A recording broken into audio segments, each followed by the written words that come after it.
If you have ever looked at your bank account and thought to yourself, where did my money go? This video is for you. Today, we're talking about 10 things you need to stop buying so that you can hit your financial goals. And these are things that sometimes are everyday purchases or occasional or frequent purchases that eat away at your budget and can derail you from achieving your financial goals. One thing I want to highlight though is that this is not about deprivation or punishment. This is about being intentional with your spending. Yes, you can still enjoy yourself and buy what you love, but I want to make sure that you are not getting distracted by these 10 things, and these things are not causing you to slip away from achieving your financial goals. So let's get into the video. Hey everyone, my name is Bola Shukumbi. I'm the founder and CEO of Clever Girl Finance. I'm also the author of the Clever Girl Finance book series, the book Choosing to Prosper, and my wealth plan workbook. Welcome to Clever Girl Finance TV.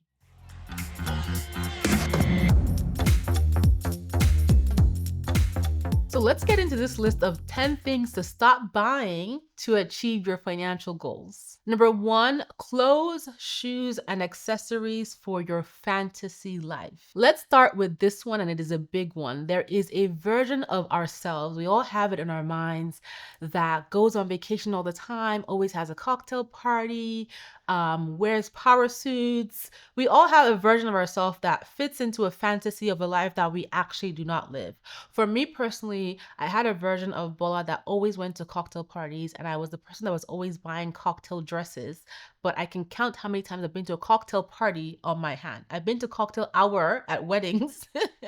But a cocktail party, I don't even know if I've ever been to one, but I always had cocktail dresses. Whenever there was a cocktail dress sale, Bola was buying a cocktail dress that she was never ever going to wear. This was me buying clothes, shoes, and accessories for a fantasy, unrealistic life. Listen, there's nothing wrong with shopping for your fantasy stuff, because there will be occasions where you will live that fantasy.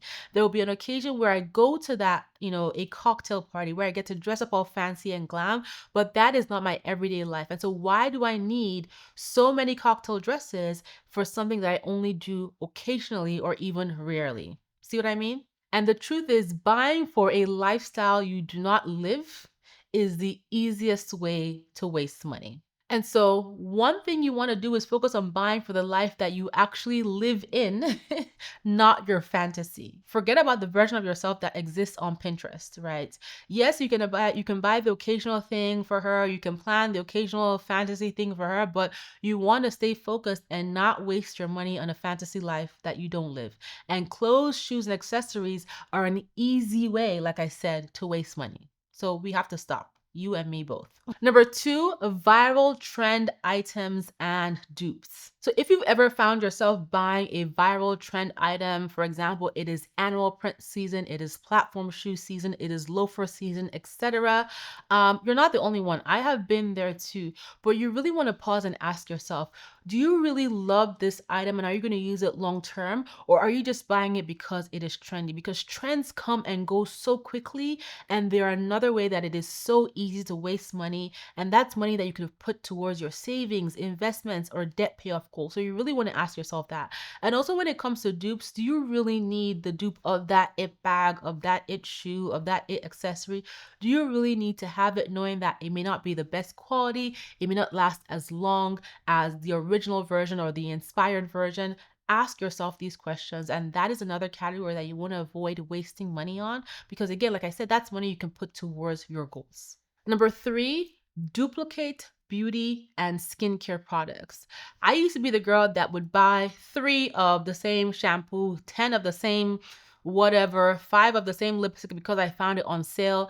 And then the one lipstick would last me 8 months, a year, and the other 5 will expire. And then what, right? That's just a random example, but we do not need to have duplicates of beauty and skincare products, because it takes so much time to finish certain products that by the time we get around to the other products, either expired or we don't want it anymore, or that's no longer our favorite product, and we just have a shelf full of duplicates of things that we're not going to use. So if you're actively using these things and you're getting to these products quickly, of course, buy them because you're saving money. But for many of us, myself included, when we're buying these duplicates, we oftentimes rarely ever get around to using them for the longest time. And many times when we do get down to using them, we don't even like the fragrance anymore. We don't like the shade of eyeshadow anymore. We don't want the item anymore, or it is expired, or it feels funny. We don't need duplicates. There's always going to be a beauty sale, a skincare sale. We don't need to buy 10 of the same item. If you feel you need to buy a duplicate, buy a second one, buy two, but 10, you don't need that many. One of the goals I set for myself is to pursue empties. How many empties can I get by the end of this month? That basically means using what I have and finishing it before I buy the next item. Using the shower gel I have and finishing it before I go buy more. And especially things like shower gel, I love to try different fragrances. And by the time I get through the third bottle of the same shower gel, I get bored. I don't want to use it anymore and it just sits there. So use what you have, finish it, and then buy the next thing. Number 4, ordering in or buying takeout every time you're tired. Listen, I love a good takeout night. I love eating out, but takeout every night, takeout so often, ordering in so often, especially with delivery fees, can add up really quickly and can be costing you hundreds of dollars a month. For some people, even thousands of dollars a month. And so there's nothing wrong with takeout, with ordering in, but you want to have some meals that you can whip up really quickly on those nights where you are tired and you know that you don't necessarily need to be ordering in or getting takeout. And so think about, maybe you can meal plan on the weekend and have food in the freezer, or maybe there's a quick pasta dish that you can make that takes you less than 10 minutes, for example, that you can whip up for you and your family on those nights when you're too tired to cook, so that you can avoid wasting so much money on eating out or ordering in or takeout. But like I mentioned, there's nothing wrong with having a good takeout night. You can build it into your budget. Once a week or twice a week, you order takeout, you order food in for you and your family, but don't make it an everyday habit because it adds up and it can get very expensive. Number 5, subscriptions you forgot you signed up for. So you signed up for the skincare box, for the wine box, for the streaming service, you signed up for the book service. They were all great services, but then you forgot about having them after a while. Or the boxes show up, the items show up, the services are available, but you don't use them hardly ever. My advice, cancel it. Your average subscription costs anywhere from $10 to $60 a month.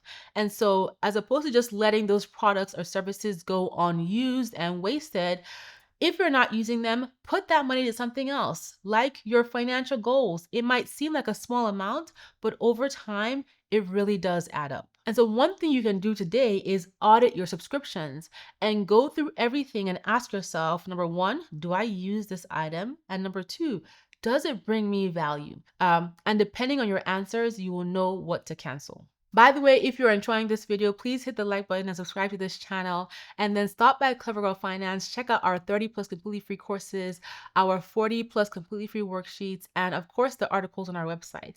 And if you're looking for a tool, a resource to help you create your own personalized financial plan, check out my wealth plan workbook from Clever Girl Finance. This is a workbook I have created to help you lay out your financial goals with intention and create a personalized plan for yourself that you can work on towards achieving your financial goals. And of course, I would love for you to check out the Clever Girls Know podcast, available everywhere you listen to your podcast episodes. I interview some really incredible guests on all things money, business, and so much more. Okay, let's get back to this video. Number 6, home decor items, organization items before you even know what you're decorating and before you even declutter. Organizing your space is great. Decorating your space is amazing. It makes you feel like your haven and etc. However, if you don't know what you're going to decorate, you know what paint colors you're going to paint your walls, what are you really buying? I have been guilty of buying organizational bins and things to organize, but I don't even know what I'm going to put in them. And that in a way is just really wasting my money. So start with the edit first. Start with planning out what you want to decorate and how you want to decorate, and then list the type of items you need for that decoration project. Declutter your room, your kitchen, your closet, your office, your home first, and then figure out what you need to be better organized before you buy organizational items without knowing what you're going to organize. Home goods is a slippery slope, and so is the Container Store. You go in there for one item and you walk out with 75, but you have no plan for those items. So before you start buying home decor, before you start planning an organization adventure in your house, plan your decor, right? What you want to decorate, and then declutter first so you know what you need to organize. Number 7, books you do not have time to read. I am so guilty of this one. I will go to the bookstore, I will order great books online, but I still have 10 books I haven't read. And I don't have time to read these new books because I haven't read these other 10 books. And so my recommendation is buy one book at a time. Commit to finishing the book you're reading or the 1 or 2 books you have on your bookshelf before you buy new books, and instead create a book wish list so that you know what books you want to buy as soon as you're done reading a book. Another thing you can do is go get a library card, right? And set up Libby, which is a really awesome library app where you can borrow and download audiobooks and even video movies and things like that. This is a great way to access your library from the comfort of your Kindle or your smartphone. And so stop buying books you're not going to read because you don't have time to read them. Instead, create that book wish list and then commit to finishing one book at a time before you buy more. Yes, books seem like they are cheap. And as an author, I want you to buy all my books, but at the same time, I want you to read them too, right? And so create your strategy around book reading. So I have books that I haven't read and I have organized them at home in order of the books I want to read first. And I'm not buying any new books until I finish reading through my book pile. Number 8, guilt gifts or I am tired toys for the kids. I've been there. I am exhausted. I've had a long day or a long week. And because I don't want to deal with, whining, or I don't want anybody to feel disappointed, I pick up a quick gift out of guilt or buy a quick toy to kind of calm my kids down without really thinking about it. And what this does is allows me to spend money I don't need to spend on stuff I never planned to buy to begin with. This happens occasionally, sure. Buy the guilt gift, buy the guilt toy. I am tired toy, buy it. But if this becomes a habit where you constantly find yourself, especially when it comes to your kids, you constantly find yourself buying guilt gifts and I am tired toys, then you need to check yourself because you are wasting money and you are basically building little beasts because they're always going to expect this guilt gift and this I am tired toy, and they're going to capitalize on it because the minute they see you tired, Mom, I want a toy. Mom, I want a toy. So this is one thing that you want to stop spending money on immediately. I have learned this. Stop spending money on this starting right now. Instead, think quality time over stuff. You're feeling tired, but you want to spend time with your kids. Put on a good movie and watch it together. Make some popcorn and dive into their favorite show with them. Have them read you a book. Have them read you a bedtime story. Find ways to spend time with them doing things as opposed to buying things for them that were never in your plan to begin with. And these moments will turn into memories that are going to matter more than any gift you could buy them. Number 9, seasonal sale items that you actually do not need. Sales are super tempting, but just because that item is 40% off or 50% off or 70% off doesn't mean that it belongs in your closet or even in your house. So the key question you want to ask yourself when these seasonal sales come around is, would I buy this item full price to begin with?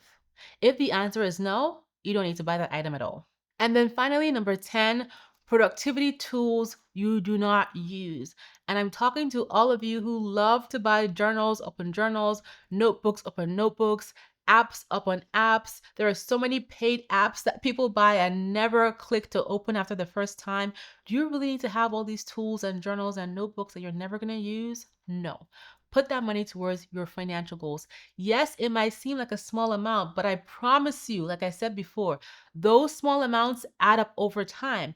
When you invest that money, it has the opportunity to grow from compounding appreciation dividends.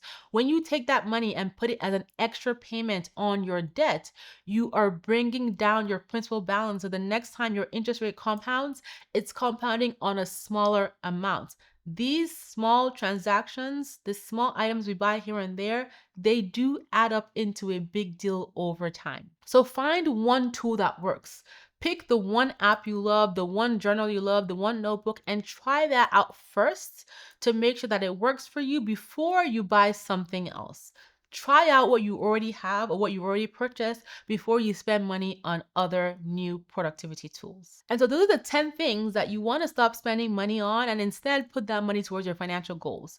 Again, this is not about punishment or deprivation. This is not about never spending money again. That's not what I'm saying. Instead, I'm asking you to be intentional about where you're spending your money and ask yourself if it's something that you truly want, if it brings you value, if you will use it, and did you even plan to buy this thing to begin with? Does it fit into your lifestyle, right? Again, forget about that fantasy bola, forget about that fantasy you, and focus on the life you're living now.